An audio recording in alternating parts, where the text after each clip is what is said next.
She blocked the emergency exit with her designer luggage because she needed space. And by the time the train reached the station, railway police were waiting to arrest her. I'm Rachel, and I commute from the suburbs into downtown for my corporate marketing job, which means I take the 5:15 p.m. regional train 5 days a week. And after 3 years of this routine, I've seen a lot people eating entire meals at rush hour. Teenagers blasting music without headphones. Passengers clipping their nails on the train, which is genuinely disgusting. But nothing, absolutely nothing, prepared me for the Tuesday evening I encountered Brenda, or as everyone on Platform 7 now calls her, exit blocking train Karen. It was a typical, exhausting Tuesday. I'd just wrapped up a brutal presentation to our executive team. My feet were killing me in these heels I'd worn to look professional. And all I wanted was to catch my usual train, zone out for the 40-minute ride home, and collapse on my couch with a glass of wine and some trashy reality TV. I got to the station at 5:10 p.m., which gave me plenty of time to board before the 5:15 departure. And I found a seat in car number 4 near the luggage rack area because I had my black rolling suitcase with me. I'd been at a client meeting earlier in the day and needed my presentation materials and product samples. So I couldn't just bring my normal laptop bag. I placed my suitcase neatly on the lower luggage rack, the designated spot for larger bags, made sure it was secure and wouldn't roll around during the ride. And I sat down in a nearby seat, pulled out my phone, and started scrolling through emails, thinking this was going to be a normal, peaceful commute home. About 3 minutes before departure, I hear this loud, "Excuse me, excuse me?" And I look up to see this woman in her 50s, short and chubby with this severe burgundy bob haircut with straight-cut bangs that looked like they were cut with a ruler, wearing the brightest mustard yellow cardigan I've ever seen, like traffic cone level bright. And she's struggling through the aisle, dragging not 1, not 2, but 3 massive bags. This enormous floral tapestry carpet bag that looks like it belongs in a Victorian novel. A shopping bag overflowing with stuff and an oversized purse the size of a small suitcase. She stops right at the luggage rack where my black suitcase is sitting, looks at it, looks at me, and says with this incredibly entitled voice, "Is this yours?" And I say, "Yes, that's my suitcase." And she shakes her head, making her burgundy bob swish back and forth, and she says, "Well, I need this entire rack for my bags, so you're going to have to move yours." And I'm sitting there thinking, did I just hear that correctly? Drop a comment telling me where you're watching from.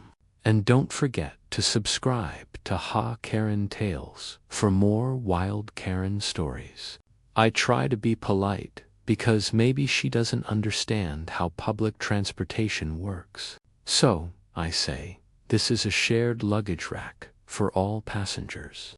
There's plenty of room for both our bags. You can place yours next to mine. And I gesture to the clearly empty space on the rack that could easily fit her carpet bag and then some. But Brenda, I didn't know her name yet, but I found out later. Brenda looks at me like I just suggested she donate a kidney, and she says, "My bags are expensive and require proper space. I can't have them squished next to other people's luggage. They might get damaged. So, you need to take yours down and put it somewhere else." And she's already reaching for my suitcase handle before I can even respond. I stand up immediately and say firmly, "Please don't touch my bag. I was here first. I placed it in the designated luggage area, and there is plenty of room for your bags as well." And Brenda's face goes red. Well, redder than it already was. And she says, "I don't think you understand. I take this train every day. I'm a regular. I know the conductors, and I always use this luggage rack. It's my spot. And I'm thinking, lady, this is public transportation.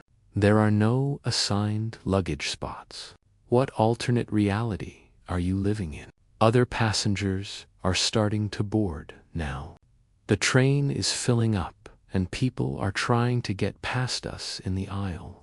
But Brenda is standing there with her 3 bags, creating a barrier, and she's not moving. And I say, ma'am, you're blocking the aisle. Other people need to get by. Please place your bags and find a seat." And she actually laughs, this condescending little laugh, and says, "I'll move when you move your suitcase. Otherwise, I'm staying right here." And she crosses her arms over her mustard yellow cardigan and plants her feet. The train conductor, this older gentleman named Thomas, with a gray mustache and a patient face that's clearly seen decades of difficult passengers, comes walking through doing his pre-aperture check, and he sees Brenda blocking the aisle with her bags.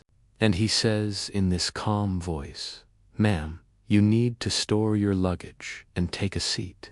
We're departing in 2 minutes." And Brenda turns to him, and her whole demeanor changes. She gets this sweet fake smile and says, "Oh, Thomas, hello.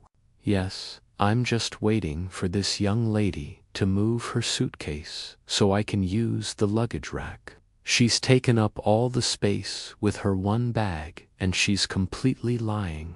And Thomas looks at the rack, sees my single suitcase taking up maybe a quarter of the available space, looks back at Brenda's 3 enormous bags, and he says, "Ma'am, there appears to be plenty of room on the rack for multiple bags. Please place your items and find a seat so we can depart on time." And his tone is still polite, but there's this underlying firmness that says he's not playing games. You would think that would be enough, that the conductor telling you directly what to do would make you comply. But Brenda's sweet smile vanishes instantly, and she says, "Thomas, I've been riding this train for 15 years. I've never had this problem before. This is unacceptable customer service. I pay for my ticket just like everyone else, and I should be able to use the luggage rack without someone else's bag taking up space." And Thomas takes a deep breath, and I can see him counting to 10 in his head. And he says, "The luggage rack is for shared use by all passengers. Now, please store your bags, or I'll have to ask you to leave the train and wait for the next one." And Brenda's mouth drops open like she cannot believe what she's hearing. The train departure alarm starts beeping. That annoying beep, beep, beep sound. That means doors are about to close, and other passengers are getting frustrated now. Someone behind Brenda says, "Come on, lady. Just put your bags down. Some of us have places to be." And another person says, "You're holding up the whole train." And Brenda whips around and says loudly, "Mind your own business. This doesn't concern you." And she's getting more agitated. Her face is getting redder.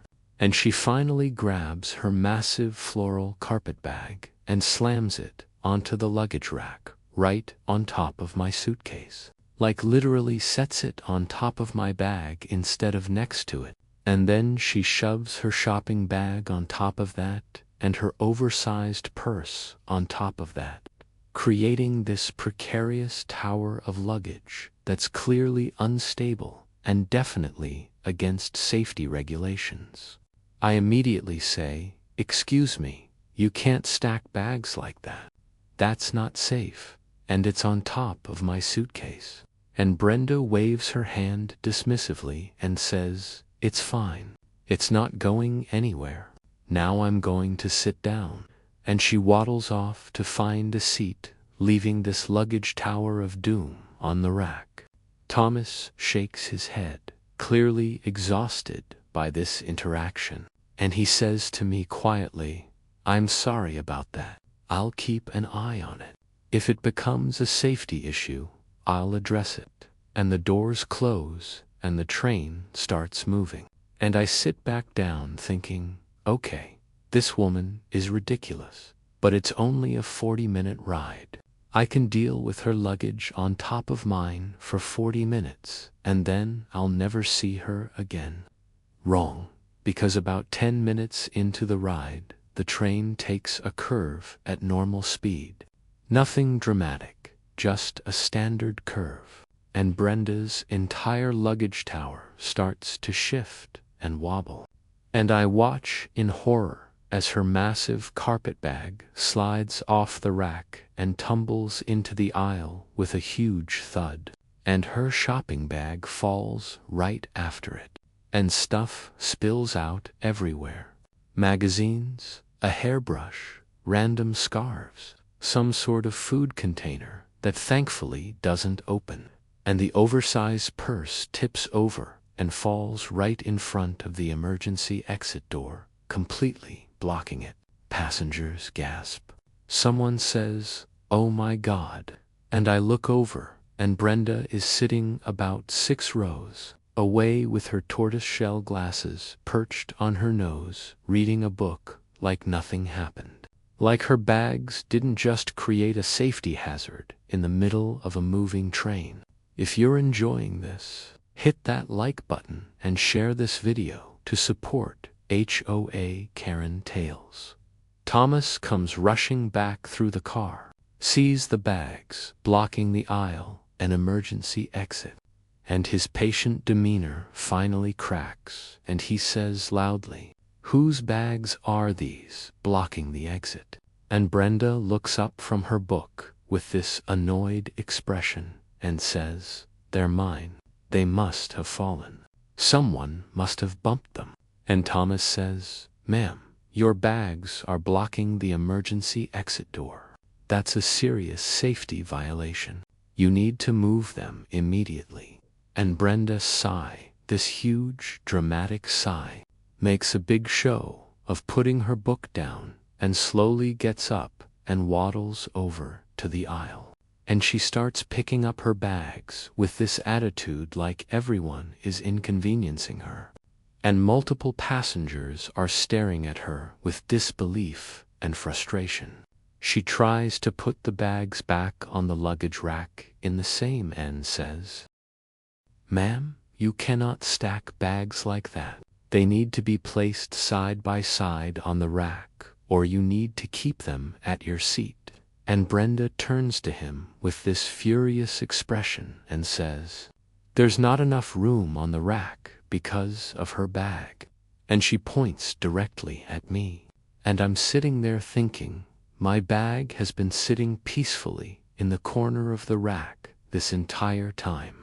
This is your problem.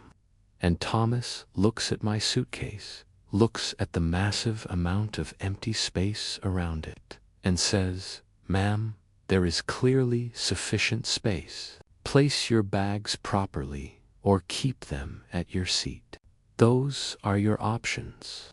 And Brenda actually stomps her foot like a toddler having a tantrum. And she says, "This is discrimination. You're taking her side because she's younger. I'm filing a complaint with the railway company." Thomas pulls out a small notepad from his uniform pocket and says calmly, "You're welcome to file a complaint. In the meantime, your bags cannot block emergency exits. That's not negotiable. It's federal transportation law." And Brenda grabs her carpet bag, and instead of placing it properly on the rack, she drops it right in the middle of the aisle, drops her shopping bag next to it, and her purse on top.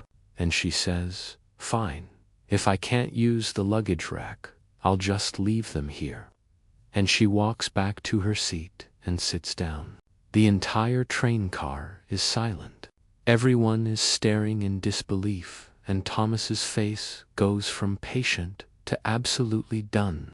And he gets on his radio and says something I can't quite hear. And then he announces over the train intercom, "Ladies and gentlemen, we have a passenger refusing to comply with safety regulations. We will be stopping at the next station to address this issue. We apologize for the delay." And you can hear the collective groan from passengers. And someone yells, "Seriously, can't you just kick her off now?" And another person says, "I'm going to miss my connection because of this." And Brenda is sitting there looking smug, like she's won some kind of victory.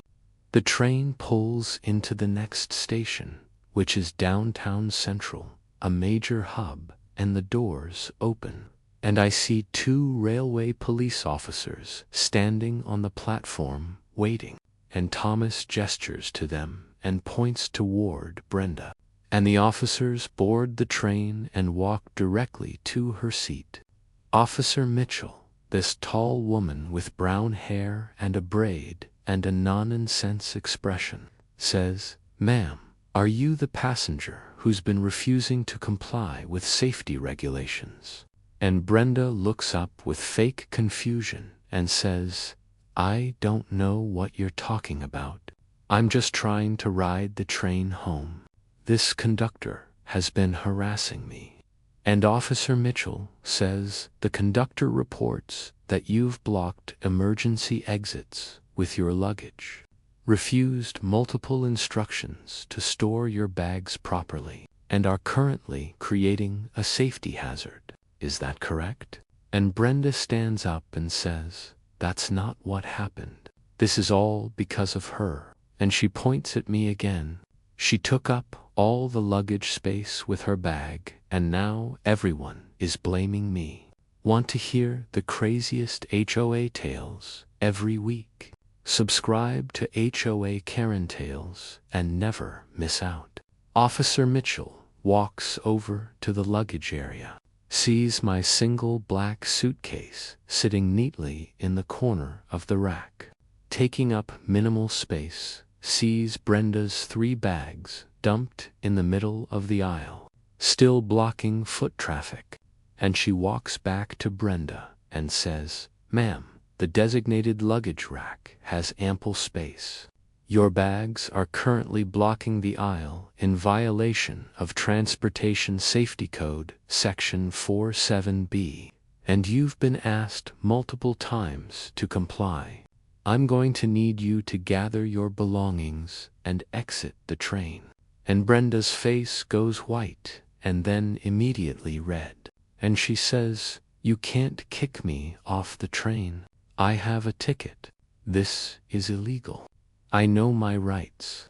Officer Mitchell remains completely calm and says, "You have the right to ride public transportation as long as you follow safety regulations. You violated those regulations multiple times. You're being removed from this train. You can catch the next train in 20 minutes after we have a conversation about transportation safety." Brenda looks around the train car like she's expecting someone to defend her. But every single passenger is either looking away or filming on their phones. And one older gentleman, Mr. Patel, this sweet, grandfatherly man in a brown cardigan who'd been sitting quietly reading his newspaper, actually says out loud, "Officer, she's been causing problems since she boarded. She tried to make that young lady move her luggage for no reason. She's been rude and disruptive." And several other passengers nod and murmur agreement. And Brenda's face somehow gets even redder. And she says, "You people are all against me. This is a conspiracy." Officer Mitchell signals to her partner, and they position themselves on either side of Brenda. and Officer Mitchell says, "Ma'am, are you going to gather your bags and exit voluntarily, or do we need to escort you?" And Brenda finally realizes she's not winning this battle, and she grabs her 3 bags with dramatic huffing and puffing, and she storms down the aisle toward the exit. And as she passes my seat, she actually hisses at me, "This is all your fault. I hope you're happy." And I don't say anything. I just sit there calmly, and she exits the train with the officers following her. Through the window, I can see Officer Mitchell talking to Brenda on the platform, and Brenda is gesturing wildly with her hands, pointing back at the train, clearly telling her side of the story. And Officer Mitchell is writing in a notepad, and then I see her pull out what looks like a citation or ticket and hand it to Brenda. And Brenda's mouth drops open, and she starts yelling. And Officer Mitchell just points to a bench and gestures for Brenda to sit down, and the train doors close, and we finally depart. 20 minutes late, but free of train Karen. The entire car bursts into conversation. People are talking about what just happened. Someone says, "Did you see her face when the cop gave her that ticket?" And another person says she really thought she could just block the emergency exit and nothing would happen. And Mr. Patel leans over to me and says, "I'm sorry you had to deal with that, dear. Some people think the world revolves around them, and I thank him." And several other passengers smile at me sympathetically. And Thomas comes by and says, "Sorry about the delay, folks. Safety comes first, and everyone understands." And someone even starts a slow clap that turns into applause for Thomas handling the situation. I found out later, through a friend who works for the railway company, that Brenda was issued a citation for violating transportation safety codes, fined $500, and given a warning that any future violations would result in a ban from the railway system. And apparently, she tried to file a formal complaint against Thomas, claiming he discriminated against her. But when they reviewed the security footage from the train, which captured everything, her refusing to place bags properly, creating the luggage tower, blocking the emergency exit, arguing with Thomas and the police, her complaint was dismissed, and she was actually sent a letter warning her about making false accusations against railway employees. But the absolute best part of the story came about a week later, when I was taking the same 5:15 p.m. train home, and Thomas saw me boarding and came over with a smile and said, "Hey, you're famous." And he showed me his phone. And there was a video on social media with the title, "Train Car Blocks Emergency Exit Gets Removed by Railway Police," and it had been filmed by one of the passengers and had hundreds of thousands of views. And you could clearly see Brenda in her mustard yellow cardigan arguing with Thomas, her bags scattered in the aisle, and then the railway police escorting her off. And the comments were brutal. People were roasting her entitled behavior, calling her carpetbag Karen and emergency exit Brenda. And someone had even made a meme with a picture of a blocked emergency exit and the caption, "When your luggage is more important than public safety." And it became this whole thing in the local commuter community. Thomas told me that Brenda did try to ride the train again about 2 weeks later, but the moment she boarded with her massive carpetbag and tried to claim the entire luggage rack, he immediately reminded her of the rules and the citation, and she quietly placed her bag properly and didn't say a word the entire ride. And apparently, she started taking a different train line to avoid the embarrassment of people recognizing her from the video. I still take the 5:15 p.m. train every day. I still place my black suitcase neatly on the luggage rack when I need to bring it. And every single time I see that emergency exit door, I think about Brenda and her mustard yellow cardigan and her floral carpet bag and her absolute certainty that she was entitled to an entire public luggage rack. And I think about how she threw a tantrum, blocked an emergency exit, delayed an entire train full of commuters, got removed by police, got fined $500, became an internet meme. And all of that could have been avoided if she'd just placed her bags next to mine like a normal human being, and accepted that shared spaces are in fact shared. Thanks for watching HOA Karen Tales, where every Karen story has a twist. Like, share, and subscribe for more drama from the neighborhood. The moral of the story: public transportation has rules for everyone's safety. Luggage racks are shared spaces, not personal storage units. Emergency exits are called emergency exits for a reason, and blocking them is a federal violation. And if you think your bags are more important than everyone else's safety and convenience,